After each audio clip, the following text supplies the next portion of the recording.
जब मैं करीब 9 साल का था, मैं अपनी माँ और छोटी बहन के साथ एक छोटे से घर में रहता था। वह घर एक शांत सी गली में था। ज्यादातर बच्चे गर्मियों में बाहर साइकिल चलाते थे, लेकिन उस घर के बारे में कुछ चीजें शुरू से ही अजीब लगती थीं। मेरी माँ कहती थीं कि घर पुराना है और पुराने घरों में आवाजें आती रहती हैं। लेकिन उस समय जो मैंने सुना और महसूस किया, वह किसी घर की आवाज नहीं थी। वह कुछ और था, कुछ ऐसा जिसे मैं आज तक पूरी तरह समझ नहीं पाया। सबसे पहली घटना उस रात हुई जब मैं सो नहीं पा रहा था। मैं अपने बिस्तर पर लेटा हुआ था, चादर ठुड्डी तक खींचकर छत पर लगे छोटे छोटे चमकने वाले सितारों को देख रहा था। मेरा कमरा छोटा था, बस एक बिस्तर, एक ड्रेसर और खिड़की के पास रखा खिलौनों का बॉक्स। मैंने बाहर पेड़ों की परछाइयों को दीवार पर हिलते देखा। हवा चलती तो शाखाएं हिलती और मैं खुद को समझाता कि यही वजह है। लेकिन फिर मैंने देखा कि एक परछाई बाकी सबकी तरह नहीं हिल रही थी। वह नीचे कोने में थी, खिलौनों के बॉक्स के पास। पहले तो मुझे लगा कि यह कपड़ों का ढेर है या मेरा बड़ा सा टेडी बियर।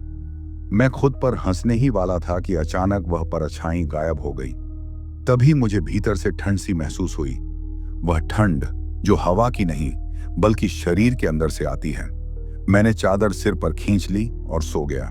अगली सुबह जब मैंने अपने खिलौनों के बॉक्स को देखा तो वह खुला हुआ था, जैसे किसी ने उसमें झांका हो।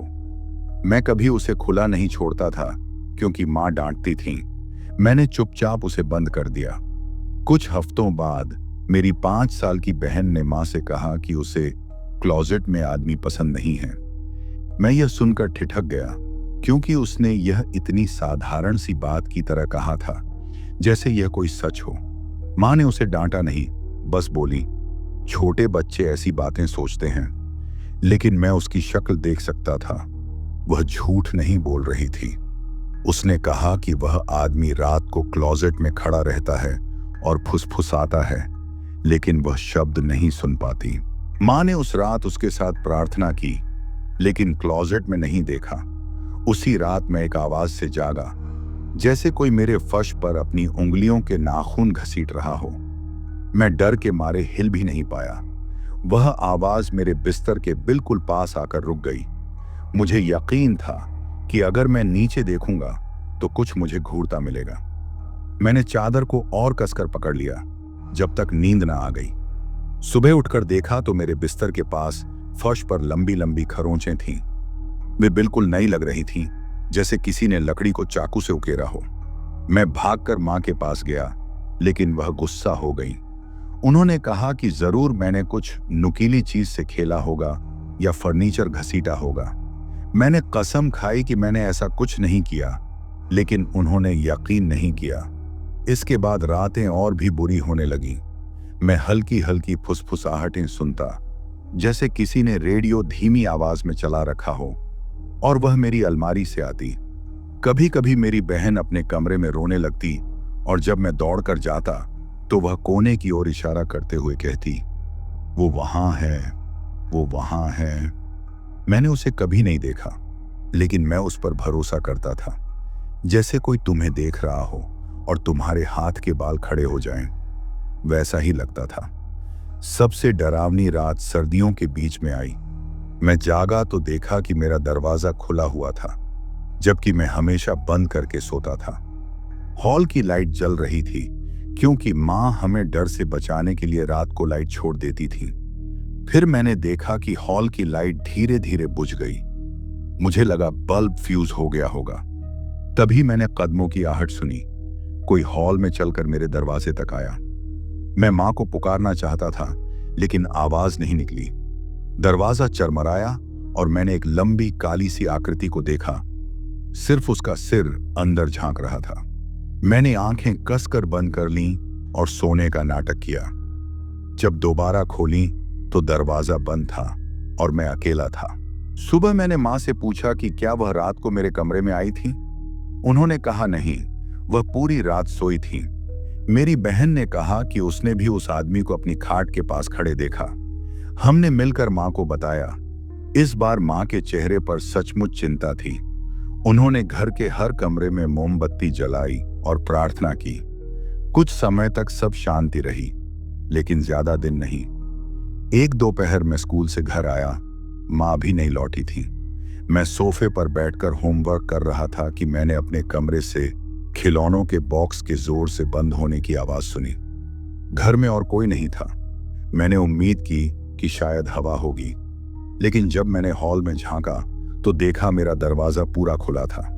खिलौनों का बॉक्स बंद था, लेकिन सारे खिलौने फर्श पर बिखरे पड़े थे, जैसे किसी ने उन्हें उलट दिया हो। मैं पीछे हट गया और माँ के आने तक बाहर ही खड़ा रहा। जब मैंने उन्हें बताया तो उन्होंने फिर यकीन नहीं किया और कहा कि बिल्ली ने सब गिराया होगा। सालों बाद जब हम उस घर से निकल गए तो मैंने माँ से पूछा कि क्या उन्हें भी वहां कुछ महसूस हुआ था। वह कुछ देर चुप रहीं, फिर बोली, हाँ। उन्होंने कहा कि कई बार वह रात को उठती और देखती कि दरवाजे पर एक साया खड़ा है। उन्होंने हमसे कभी नहीं कहा, क्योंकि वह हमें डराना नहीं चाहती थी, लेकिन उन्होंने माना कि उस घर में कुछ गड़बड़ थी। उन्होंने कहा उन्हें लगता था वह एक आदमी था जो शायद पहले वहां रहता था। उसके बाद उन्होंने और कुछ नहीं कहा, लेकिन मैं जानता हूं मैंने क्या देखा और मेरी बहन ने भी क्या देखा।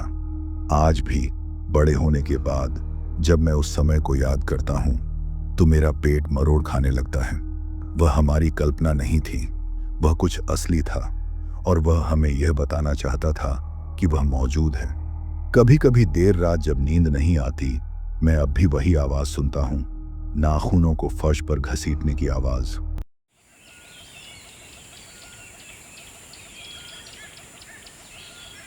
जब मैं 10 साल का था, मेरी फैमिली एक बड़े घर में शिफ्ट हो गई।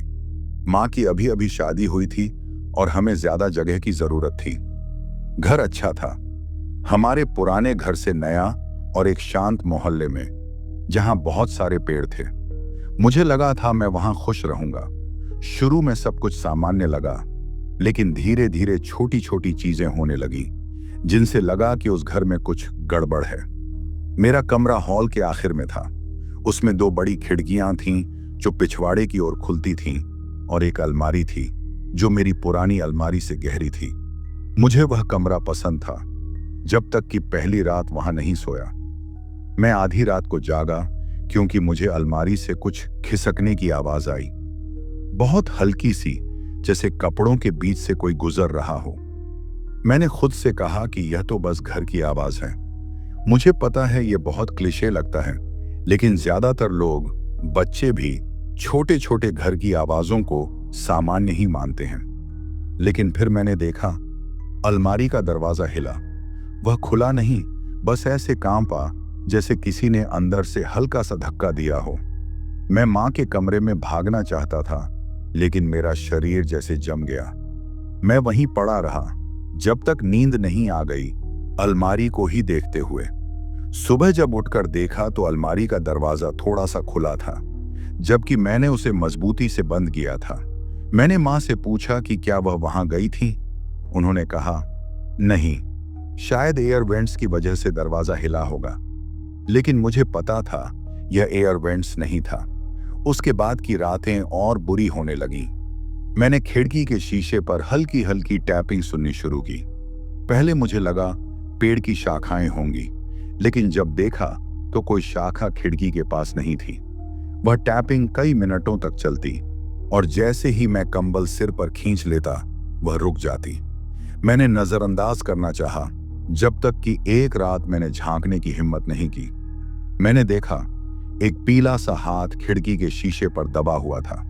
वह बाहर था, लेकिन खिड़की दूसरी मंजिल पर थी। इतनी ऊंचाई पर कोई बिना सीढ़ी नहीं पहुंच सकता था। वह हाथ लंबे समय तक वहीं दबा रहा, हिला तक नहीं। फिर धीरे धीरे नीचे सरक गया और गायब हो गया। उस रात मैं बिल्कुल नहीं सो पाया। मैंने माँ को बताया और वह हंस पड़ी। उन्हें जरा भी यकीन नहीं हुआ।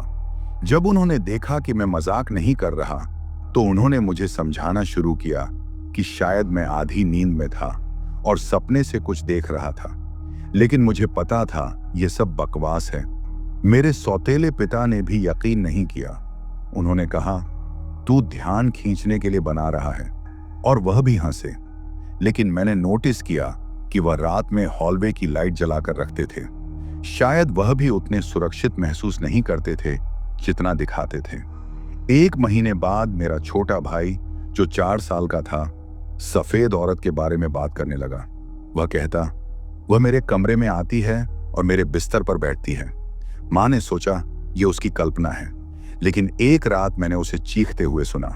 मैं दौड़ा और देखा वह कंबल के नीचे सिमटा हुआ रो रहा था। जब वह शांत हुआ, उसने कहा, सफेद औरत दरवाजे के पास खड़ी थी, बस मुझे घूर रही थी। उसकी आंखें पूरी काली थीं। मैंने उस पर यकीन किया क्योंकि मैंने भी खिड़की पर वह हाथ देखा था। मैंने हर रात कंबल सिर पर खींचकर सोना शुरू किया, लेकिन इससे सपने नहीं रुके। मैंने भी उस सफेद औरत को सपनों में देखना शुरू किया। वह मेरे कमरे के कोने में खड़ी रहती और मेरा नाम फुसफुसाती। उसकी आवाज सूखी थी, जैसे पत्ते रगड़ते हैं। कभी कभी मैं जाग जाता और वह आवाज अब भी आती, हल्की लेकिन बिल्कुल असली। एक रात मैं जागा और उसे अपने बिस्तर के पैरों की तरफ खड़ा देखा। वह किसी भी इंसान से ऊंची थी। उसका सिर लगभग छत को छू रहा था। उसने लंबा सा सफेद गाउन पहन रखा था, जो हवा बिना भी हिल रहा था। उसके बाल काले और बिखरे हुए थे, चेहरा चाक जैसा सफेद। उसकी आंखें खाली काले गड्ढों जैसी थीं। मैंने चीखने की कोशिश की, लेकिन आवाज नहीं निकली। मैंने आंखें कसकर बंद कर ली। जब दोबारा खोली, वह गायब थी, लेकिन मेरी अलमारी का दरवाजा पूरा खुला हुआ था। उसके बाद मैं अलमारी में जाना बंद कर दिया।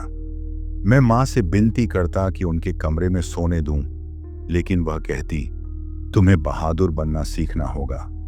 मुझे लगता है वह मानना नहीं चाहती थी कि वह भी डरती हैं। सबसे बुरा वक्त एक तूफानी रात आया। तेज बारिश और हवा चल रही थी। मैं खिड़की की चरमराहट से जागा।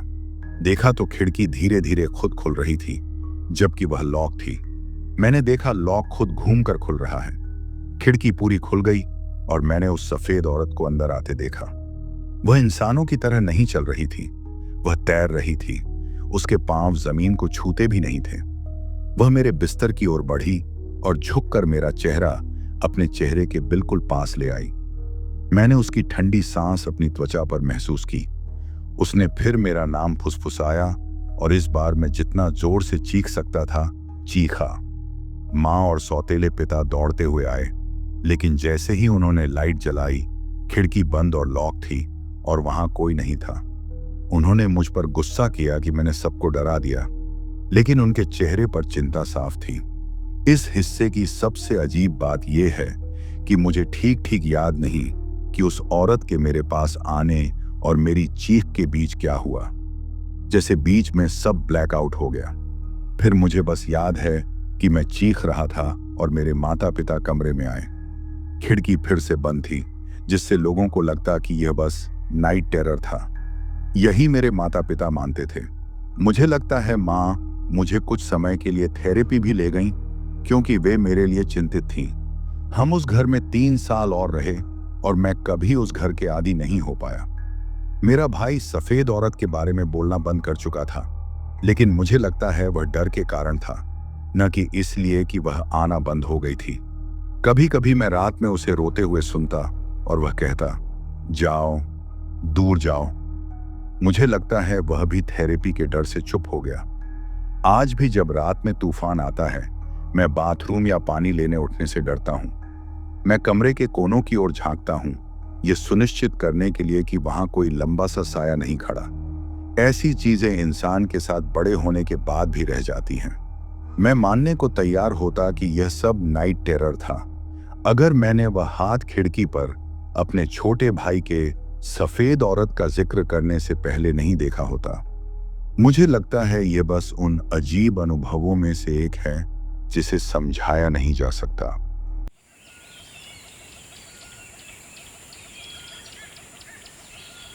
जब मैं 8 साल का था, तो स्कूल के बाद हर रोज अपनी साइकिल चलाता था।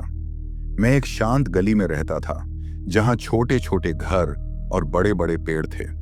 मुझे फुटपाथ की हर दरार याद हो गई थी।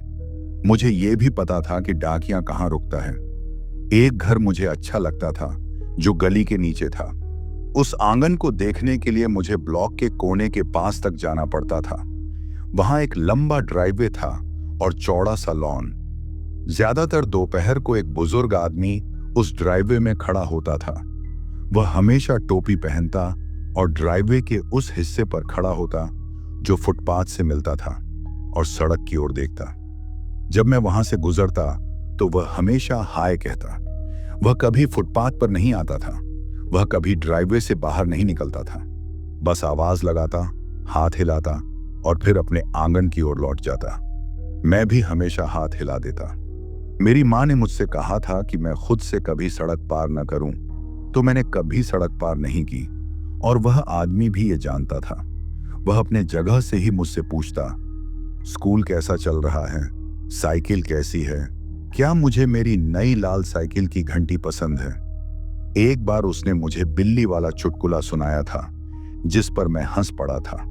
हम हफ्तों तक ऐसे ही बात करते रहे।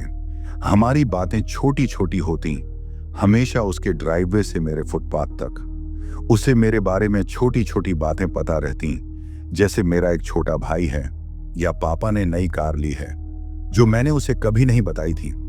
मुझे लगा शायद उसने दूर से देखा होगा, जैसे कोई पड़ोसी होता है। एक दिन मुझे बिल्कुल नई साइकिल मिली, लाल रंग की चमकीली घंटी के साथ। मैं धीरे धीरे गली में नीचे गया और उसने आवाज लगाई, अच्छी साइकिल है।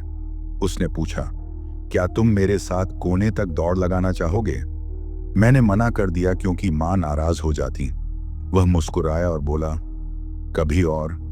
इसके बाद वह मुझे छोटे छोटे किस्से बताने लगा, जैसे उसके बाट पर बैठने वाला पक्षी, या एक पत्थर पर कभी पांव न रखने का नियम, या फिर एक कुत्ता जो हमेशा चप्पल वापस लाता था।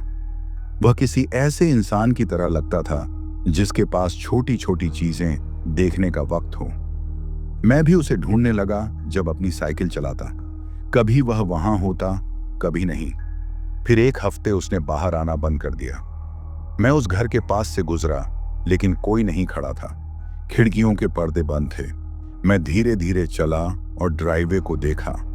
वहां उस आदमी का ना होना अजीब लग रहा था। मैंने मां से पूछा कि क्या मैं सड़क पार कर सकता हूं। उन्होंने मना कर दिया, कहा यह सड़क बच्चों के लिए सुरक्षित नहीं है। कुछ दिन बाद मैंने उस घर के पीछे एक औरत को देखा। मैंने पहले कभी उस आंगन में किसी को नहीं देखा था। उसे देखने के लिए मुझे कोने के आसपास जाना पड़ा। उसके बाल बंधे हुए थे और हाथ में पानी का कैन था। शायद फूलों को पानी दे रही थी। मैं अपनी साइकिल रोककर दूर खड़ा हो गया ताकि वह मुझे न देख ले। मैं कुछ कहना चाहता था, जैसे हमेशा कहता था, लेकिन नहीं कहा। शायद शर्म या डर था कि मां क्या कहेंगी। वह औरत भी मुझे उतना ही नजरअंदाज कर रही थी जितना मैं उसे। कुछ दिन बाद वह औरत पिछली बरामदे में थी। उसके हाथ में एक मग था। मैं साइकिल पर बैठकर देखता रहा। फिर उसने एक छोटा साइड डोर खोला और घर के आसपास चली गई। मैं धीरे धीरे कोने पर गया और वहां रुक गया। मैंने देखा मां बाहर तो नहीं है। फिर मैंने सोचा जल्दी से सड़क पार कर लूं। मैंने पैडल मारे और ऐसा लगा जैसे जिंदगी का सबसे तेज काम कर रहा हूं। घर पास से बड़ा लग रहा था। ड्राइववे लंबा था और सड़क की ओर ढलता था। मुझे लगा जैसे मैं वहां होने की अनुमति नहीं है। मैं ड्राइववे के पीछे वाले गेट के पास रुका। उस औरत ने मुझे देख लिया। उसने गेट खोला और पूछा कि मैं वहां क्या कर रहा हूं। मैंने उसे उस आदमी के बारे में बताया जो ड्राइववे में खड़ा होकर मुझसे बातें करता था, जो मेरा नाम जानता था और जिसने कहा था कि वह एक दिन मेरे साथ दौड़ लगाएगा। वह अपने कपड़े झाड़ते हुए बोली कि मैंने जिस आदमी का जिक्र किया वह उसके पति जैसा लगता है। मैं मुस्कुराया। सोचा वह कहेगी वह अंदर है या कहीं गया है, पर उसने मुस्कुराया नहीं। उसने कहा उसका पति पिछले साल ही मर चुका है। वह अपनी कुर्सी पर ही मर गया था। उसका नाम था हैरोल्ड। मेरे सीने में ठंडा सा खालीपन सा भर गया। मैंने उससे उसकी तस्वीर मांगी। वह अंदर गई और एक छोटा सा फ्रेम लेकर आई। तस्वीर में वही आदमी था, वही टोपी, वही चौड़ी मुस्कान। लेकिन उसने कहा यह फोटो बस कुछ साल पुरानी है। उसने कहा उसके पति के गाल पर बचपन से एक निशान, स्कार था। मैंने तस्वीर को ध्यान से देखा। आदमी के कान से मुंह तक हल्का सा निशान था। मुझे ड्राइववे वाला आदमी याद आया। उसके चेहरे पर कोई निशान नहीं था। टोपी वही थी, मुस्कान वही थी, लेकिन निशान नहीं था। मैंने कहा कि मैंने एक बार उसके गाल पर कुछ देखा था, पर सोचा उसने हाथ फेर लिया होगा। उसने कहा वह निशान हमेशा से था, बस कभी दाढ़ी के नीचे छिप जाता था।